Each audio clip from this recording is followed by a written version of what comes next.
नमस्कार प्यारे बच्चों, कैसे हैं आप लोग। उम्मीद करता हूं सभी सही होंगे और आप मौजूद हैं अग्रवाल स्मार्ट क्लासेस में। आज हम लोग शुरू करने वाले हैं क्लास 10th के सबसे महत्वपूर्ण प्रश्न PYQ VVI, जो कह सकते हैं अंतिम प्रहार है। ये आपके ऊपर अंतिम प्रहार होने वाला है जो कि आप एग्जाम में फोड़ के आएंगे।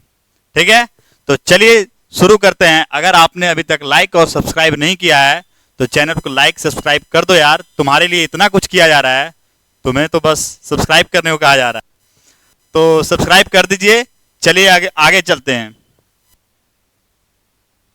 बहुत ही ज्यादा प्रश्न है जो कि आपके सामने मौजूद है यहाँ पे कि ब्रेस्ट लिटोवस्क की संधि किन देशों के बीच हुई थी।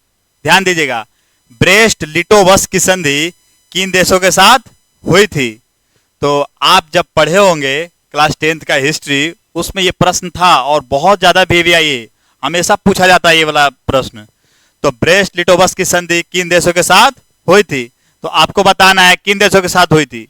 तो इसका आंसर हो जाएगा प्यारे बच्चों, रूस और जर्मनी। किन देशों के साथ हुई थी? रूस और जर्मनी। अगर आपको आंसर पहले से पता होगा तो कमेंट बॉक्स में जरूर लिखिएगा कि इसका आंसर ये हो जाएगा। तो इसका आंसर डी हो जाएगा। क्या हो जाएगा? डी। ब्रेस्ट लिटोवस्क की संधि किन देशों के साथ हुई थी? तो रूस और जर्मनी के साथ। चलिए दूसरे प्रश्न चलते हैं बिना किसी बक। दूसरा प्रश्न है, मार्च 1946 में फ्रांस तथा वियतनाम के बीच होने वाले समझौतों को किस नाम से जाना जाता है? 1946 में जब एक समझौता हुआ था फ्रांस और वियतनाम के बीच, तो उनके बीच जो समझौता हुआ उसको किस नाम से जाना जाता है? तो किस नाम से जाना जाता है? तो इसमें तो ऑप्शन ही नहीं है, इसमें ऑप्शन नहीं है, विकल्प ही नहीं दिया गया है। ना तो तित्समिन जाना जाता है, ना तो कैंटेन, ना तो होचिनमिन, इनमें से कोई नहीं। इसका आंसर हो जाएगा इनमें से कोई नहीं। किस नाम से जाना जाता है? तो इनमें से कोई नहीं। ये कहां से आ गया? इनमें से कोई नहीं। दूसरा प्रश्न था, चलते हैं हम लोग प्रश्न की ओर। तीसरा प्रश्न आपके सामने ये है, इस अधिवेशन में पारित हुआ था? पूर्ण स्वराज का मांग का प्रस्ताव कांग्रेस के किस अधिवेशन में पारित हुआ था? तो लाहौर अधिवेशन हुआ था प्यारे बच्चों, जो कि 1929 में हुआ था। उसी टाइम पूर्ण स्वराज माना गया था। और अभी आने वाले टाइम में 26 जनवरी जो है वही पूर्ण स्वराज के नाम पे 26 जनवरी को हम लोग गणतंत्र दिवस मनाते हैं। जब हमारा देश आजाद नहीं था तो पूर्ण स्वराज के समय को ही स्वतंत्रता दिवस घोषित कर दिया गया था। जब हम लोग आजाद हुए तो 15 अगस्त 1947 को आजाद हुए, लेकिन अब 26 जनवरी को यादगार बनाना था। 1929 में जो लाहौर अधिवेशन हुआ था पूर्ण स्वराज की मांग के लिए, उसको यादगार बनाना था। इसलिए 26 जनवरी 1950 को हमारे देश में संविधान पूर्ण रूप से लागू कर दिया गया। तभी से 26 जनवरी को गणतंत्र दिवस मनाया जाता है। तो इसके साथ हो जाएगा आपका लाहौर अधिवेशन।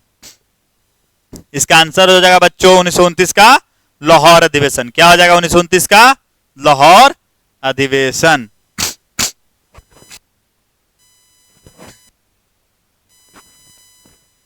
अगले प्रश्न की ओर चलते हैं, जो कि अगला प्रश्न आपके सामने ये है, वल्लभ भाई पटेल को सरदार उपाधि किस किसान आंदोलन के दौरान हुई थी? सरदार वल्लभ भाई पटेल को सरदार की उपाधि किस आंदोलन के दौरान हुई थी? सभी जानते हैं, ये एक किसान आंदोलन हुआ था। ठीक है, बारदोली। और बारदोली में ही सरदार वल्लभ भाई पटेल को सरदार की उपाधि दी गई थी। इसीलिए इनको कहा जाता है, वल्लभ भाई पटेल को सरदार वल्लभ भाई पटेल। सरदार वल्लभ भाई पटेल। प्यारे बच्चों, सरदार वल्लभ भाई पटेल का योगदान देश में बहुत ज्यादा महत्वपूर्ण था। इन्होंने पूरे देश को एकजुट किया, पूरे देश का एकीकरण किया। इसीलिए इनका नाम बहुत ही इज्जत के साथ लिया जाता है और सच में सरदार थे। एक सरदार ही है जो सबको एक साथ जोड़ के रख सकता है। नहीं तो अभी के नेता तो देश को तोड़ने में लगे हुए हैं। चलिए इसमें नहीं जाते हैं। तो इसका आंसर पहला ए हो जाएगा। बारदोली आंदोलन में, बारदोली आंदोलन हुआ था, उसी में वल्लभ भाई पटेल को सरदार की उपाधि दी गई थी, बारदोली। अब पांचवें लोग चलते हैं, जो कि आपके सामने यहाँ ये है, भारत के लिए पहला फैक्ट्री कब पारित हुआ था? भारत के लिए जो फैक्ट्री कानून बना था वो कब पारित हुआ था? पारित हुआ था, क्योंकि सभी जानते हैं हम लोग सभी जानते हैं कि अंग्रेजों ने हम पर बहुत ज्यादा अत्याचार किया। वहां पे मजदूरों के ऊपर बहुत ज्यादा अत्याचार किया जाता था, मजदूरों को पीटा जाता था, मारा जाता था, जबरदस्ती काम लिया जाता था, बंधुआ मजदूर बना के रखा जाता था। बहुत तरह के मजदूरों पर एक तरह का मतलब शोषण किया जाता था। तो इसको रोकने के लिए हमारे भारत में विरोध जब हुआ तो फैक्ट्री एक्ट लाया गया। फैक्ट्री एक्ट लाया गया तो कब लाया गया था? तो इसको रोकने के लिए फैक्ट्री एक्ट लाया गया था 1881 में। कब लाया गया था बच्चों? 1881 में। तो इसका आंसर हो जाएगा C, option C is the correct answer हो जाएगा 1881। आगे हम लोग चलते हैं जो कि है पूंजीपति वर्ग के द्वारा किस पति यानी पूंजीपति जो लोग हैं उनके द्वारा किस वर्ग का शोषण हुआ है? जानते हैं पूंजीपति लोग शोषण सिर्फ गरीबों के ऊपर करते हैं, मध्यम वर्ग के लोगों के ऊपर करते हैं और किसानों के ऊपर करते हैं। और पूंजीपति से कौन शोषित होता है? हमारे जो इंडस्ट्रियलिस्ट बैठे हुए हैं, सारा खेल तो उन्हीं का रचाया हुआ है, सब कुछ उन्हीं के द्वारा, देश भी उन्हीं के द्वारा चल रहा है। जैसे वो लोग निर्णय लेंगे सरकार उसी के तहत उनके निर्णयों को पालन करेगी। ठीक है, तो पूंजीपति वर्ग के द्वारा किस वर्ग का शोषण हुआ है? ऑप्शन ए श्रमिक वर्ग, ऑप्शन बी मध्यम वर्ग, ऑप्शन सी कृषक वर्ग और ऑप्शन डी इनमें से सभी। तो क्या लगता है, श्रमिक वर्ग के नहीं शोषण हुआ है? बिल्कुल हुआ है।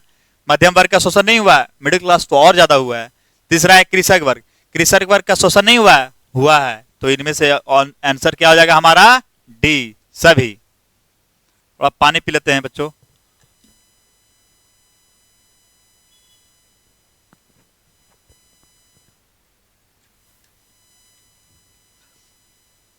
आगे आपके सामने प्रश्न ये है, सातवां प्रश्न, जो कि बहुत ज्यादा महत्वपूर्ण प्रश्न होने वाला है। आप देखते हुए आप सभी इसका आंसर अपने कमेंट बॉक्स में जरूर दीजिएगा ताकि आपको एग्जाम में उसी फॉर्म में याद आ जाए। ठीक है, चलिए सातवें प्रश्न की ओर चलते हैं। आधुनिक युग में अर्थव्यवस्था के क्षेत्र में होने वाली सबसे बड़ी क्रांति कौन सी थी?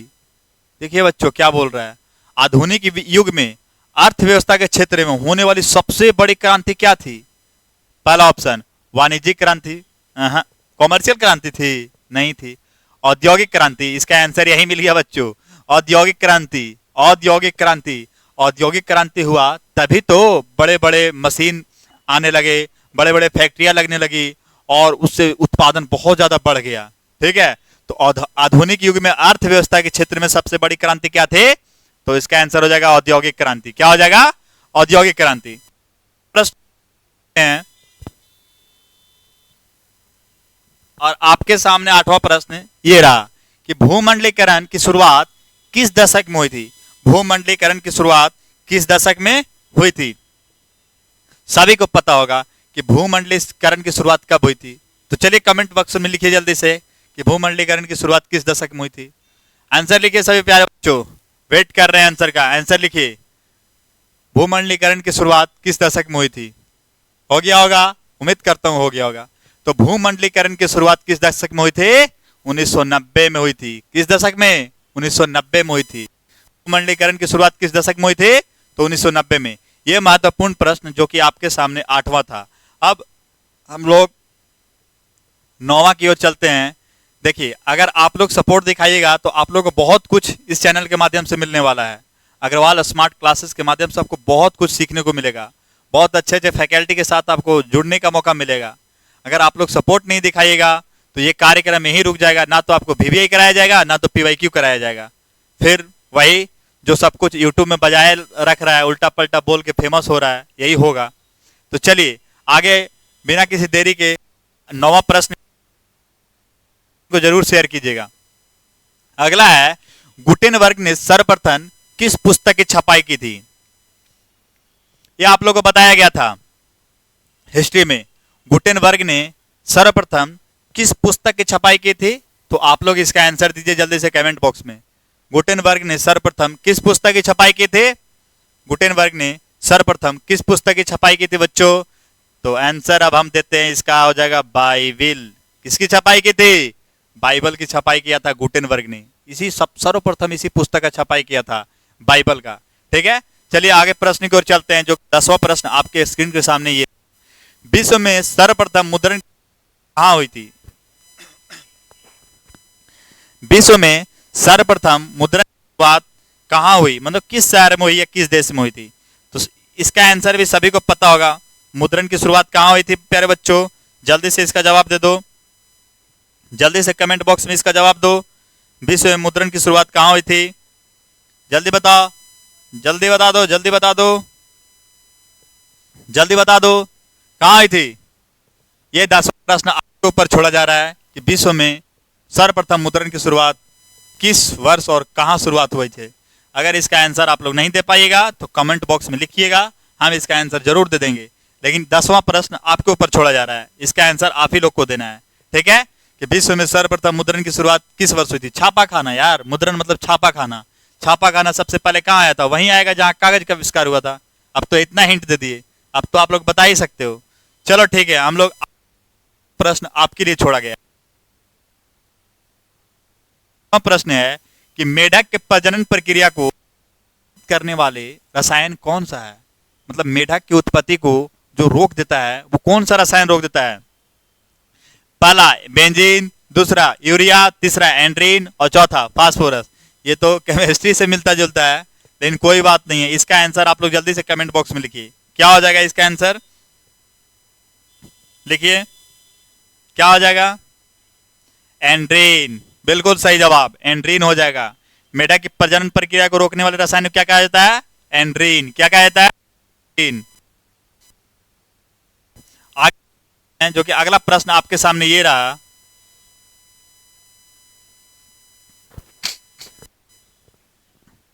बिहार में अति जल दोहन से भूमिगत जल में किस तत्व का संकरण बढ़ा है?